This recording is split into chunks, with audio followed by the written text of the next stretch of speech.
আর পোলাপান আর কিছু পোলাপান ছিল না? ছেলের নাম আকাশ সরকার। কাল রাত্রে ওই যে র্যাকেট খেলতে গেছে। খেলার পরে আমাদের পাড়ার 2-4 জন বন্ধু বান্ধব, ওর ছেলের বন্ধু বান্ধব, ও মানিকগঞ্জ কলেজে লেখাপড়া করে, এরাও করে। ওই র্যাকেট খেলে ওইছে যে একবার ড্যাক সেট বাজতেছে পাশেই, পশ্চিম সাইডে, মাঠের পশ্চিম সাইডে বাজতেছে। এই বাজার ওখানে গেছে, ওইখানে যায় এই অবস্থা। আর যে গুলি করছে সে হলো রাব্বি খান, আর ওর বাবার নাম হলো ওর বাবার নাম জানি কি, দুর্জন খান। কোথায় গুলি লাগছে আপনার ছেলে?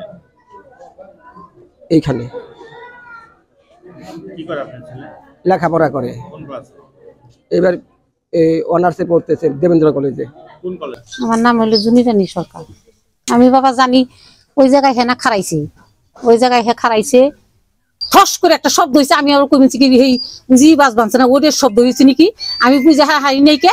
তারপর ওরা কি গুলি গুলি গুলি, আমি গুলি এলো কোথেকে, গুলি এলো কোথেকে, বন্দুকান লোকেরা মনে করেন কইতে হেই তুই গেছি কি হইলো করে মনে করেন যাওয়া হারা যা পাস করতেছি। প্লাফানে আমাকে প্লাফানে থেকে পাক করে আনছে বাবুর শেষে এর ব্যাগ যুগে দিবে নিছি। মানে বাইরের প্লাফান মনে করেন কোন দাইছে আমরা ওটাতে প্লাফানে উমর দাই হে গেঞ্জামটা বলে লাগাইছি না গিয়ে প্লাহানে দৌড়িয়া বলতেছে আমরা পাই গেছি। আমার নাম ইন্দ্রজিৎ মন্ডল, আমি রয়্যাল বিশ্ববিদ্যালয়ে চাকরি করি। আমার মামাতো ভাই আকাশ রাত্রে ব্যাডমিন্টন খেলছিল, সে উপলক্ষে পাড়া বগে বাজছিল, আনন্দ সবে দিয়েছিল। দূর থেকে কে যেন গুলি করছিল অনাকাঙ্ক্ষিতভাবে, অন্যজন টার্গেট করে হঠাৎ করে তার গায়ে লাগছিল আমি শুনছি, এবং এনামে তিনি আসেন, আমিও সেখানে যে রক্ত দিয়ে এসেছি। এখন অবস্থা তেমন ভালো না।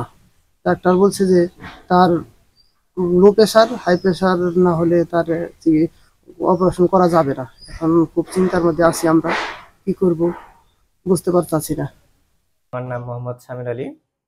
গতকাল 31st নাইট উপলক্ষে আমি, রাব্বি, ফয়সাল, আকাশ, সজীব আমরা ওইখানে যাই। ওইখানে স্বপনদের বাসায় বক্সের ব্যবস্থা করা হয়েছে, আপনার দক্ষিণ পাশে খিচুড়ির ব্যবস্থা করা হয়েছে।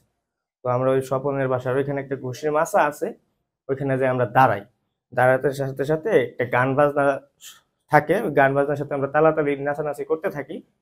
হঠাৎ একটা বিকট শব্দ শুনতে পাই দেখি ওই রাব্বি আর হলো আকাশ নামের যে ছেলেটা, ওরা ছিল বন্ধু, ওরা দুজনে কথা বলতেছে, ঝাঁকাঝাঁকি করতেছে। ওই শব্দ শোনার পর আকাশ ছেলেটা হঠাৎ তলে পড়ে যাওয়ার পর আমরা ভয়ে ওর কাছে যাই দেখি হঠাৎ আমি উত্তর দিকে তাকানোর সাথে সাথে দেখতে পাই ওই ফান্দে দিয়ে আমিনুর নামের একজন লোক ওইখান দিয়ে দৌড় হয়ে নদী পার হয়ে যাচ্ছে। আর আমরা ওকে তাৎক্ষণিক দেখি এখানে একটা ছিদ্র মতন দেখা যায়। আমরা হয়তো ভাবছি যে বোমা টোমা বা গাইটা ফুটছে। আমরা তাৎক্ষণিক তারে ধইরা সাভার এনাম মেডিকেল হাসপাতালে এনে ভর্তি করি এবং যথাযথ রক্তের ব্যবস্থা করে দিয়ে আসি। আমাদের যতদূর সম্ভব আমরা ওইখানে করে দিয়ে আসছি। এটাই আমার শেষ কথা।